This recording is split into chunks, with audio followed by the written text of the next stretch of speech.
Moses at Mount Sinai. In the 3rd month after the Israelites left Egypt, on the very day they came to the desert of Sinai. After they set out from Rephidim, they entered the desert of Sinai, and Israel camped there in the desert in front of the mountain. Then Moses went up to God, and the Lord called to him from the mountain and said, "This is what you are to say to the house of Jacob and what you are to tell the people of Israel. You yourselves have seen what I did to Egypt, and how I carried you on eagle's wings and brought you to myself. Now if you obey me fully and keep my covenant, then out of all nations you will be my treasured possession. Although the whole earth is mine, you will be for me a kingdom of priests and a holy nation. These are the words you are to speak to the Israelites." So Moses went back and summoned the elders of the people and set before them all the words the Lord had commanded him to speak. The people all responded together, "We will do everything the Lord has said." So Moses brought their answer back to the Lord. The Lord said to Moses, "I am going to come to you in a dense cloud, so that the people will hear me speaking with you and will always put their trust in you." Then Moses told the Lord what the people had said. And the Lord said to Moses, "Go to the people and consecrate them today and tomorrow. Make them wash their clothes. And be ready by the 3rd day, because on that day the Lord will come down on Mount Sinai in the sight of all the people. Put limits for the people around the mountain and tell them, be careful that you do not go up the mountain or touch the foot of it. Whoever touches the mountain shall surely be put to death. He shall surely be stoned or shot with arrows, not a hand is to be laid on him.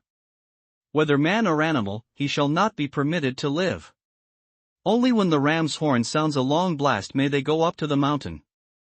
After Moses had gone down the mountain to the people, he consecrated them, and they washed their clothes. Then he said to the people, "Prepare yourselves for the 3rd day.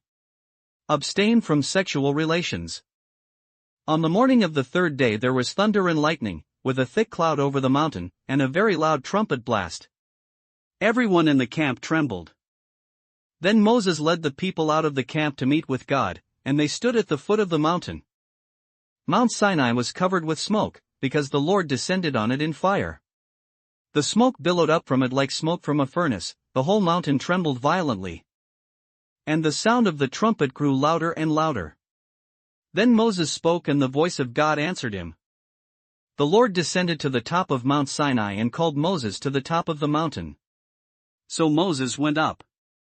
And the Lord said to him, "Go down and warn the people so they do not force their way through to see the Lord and many of them perish. Even the priests, who approach the Lord, must consecrate themselves, or the Lord will break out against them." Moses said to the Lord, "The people cannot come up Mount Sinai, because you yourself warned us, put limits around the mountain and set it apart as holy." The Lord replied, "Go down and bring Aaron up with you. But the priests and the people must not force their way through to come up to the Lord, or he will break out against them." So Moses went down to the people and told them. And God spoke all these words. "I am the Lord your God, who brought you out of Egypt, out of the land of slavery. You shall have no other gods before me. You shall not make for yourself an idol in the form of anything in heaven above or on the earth beneath or in the waters below. You shall not bow down to them or worship them, for I, the Lord your God, am a jealous God, punishing the children for the sin of the fathers to the 3rd and 4th generation of those who hate me, but showing love to 1,000 generations of those who love me and keep my commandments. You shall not misuse the name of the Lord your God, for the Lord will not hold anyone guiltless who misuses his name. Remember the Sabbath day by keeping it holy. 6 days you shall labor and do all your work. But the 7th day is a Sabbath to the Lord your God. On it you shall not do any work, neither you, nor your son or daughter, nor your manservant or maidservant, nor your animals, nor the alien within your gates. For in 6 days the Lord made the heavens and the earth, the sea, and all that is in them, but he rested on the 7th day. Therefore the Lord blessed the Sabbath day and made it holy.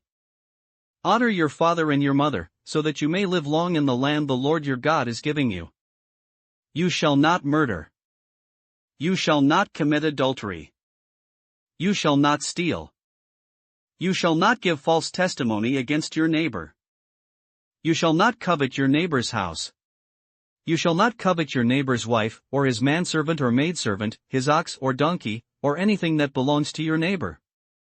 When the people saw the thunder and lightning and heard the trumpet and saw the mountain in smoke, they trembled with fear. They stayed at a distance and said to Moses, "Speak to us yourself and we will listen. But do not have God speak to us or we will die." Moses said to the people, "Do not be afraid. God has come to test you, so that the fear of God will be with you to keep you from sinning." The people remained at a distance, while Moses approached the thick darkness where God was.